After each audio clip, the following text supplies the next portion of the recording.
নমস্কার বন্ধুরা, all in one চ্যানেলে আপনাদের সবাইকে স্বাগত জানাই। আশা করি সবাই ভালো আছেন, সুস্থ আছেন। আমরাও ভালো আছি।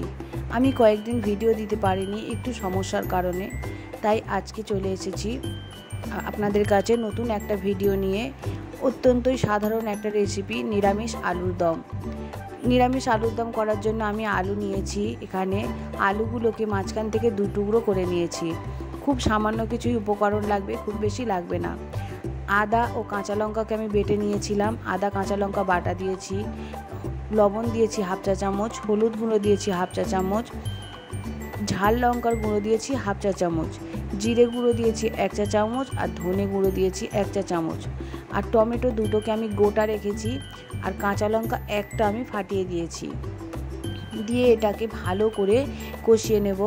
আর একটু সামান্য জল দিয়েছি, যেহেতু সবগুলো মশলা গুঁড়ো মশলা ছিল, সেই জন্য আমি একটু জল দিয়েছি। জলটা দিলে মশলাটা কষাতে সুবিধা হয়, তাহলে পুড়ে যায় না।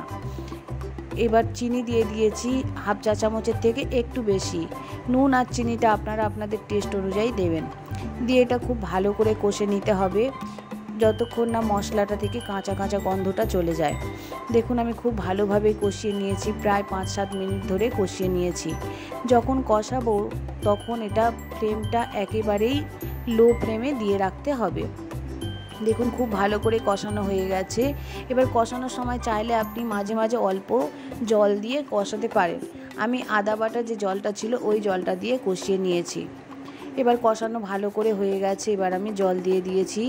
এখানে আমি 1 বাটির মতো জল দিয়ে দিয়েছি। জল দেওয়া হয়ে গেছে, একটু ফুটতে সময় দেব। এবার এটা ঢাকা দিয়ে রেখেছি। একটা ঢাকা দিয়ে আমি 20 মিনিটের মতো রাখবো।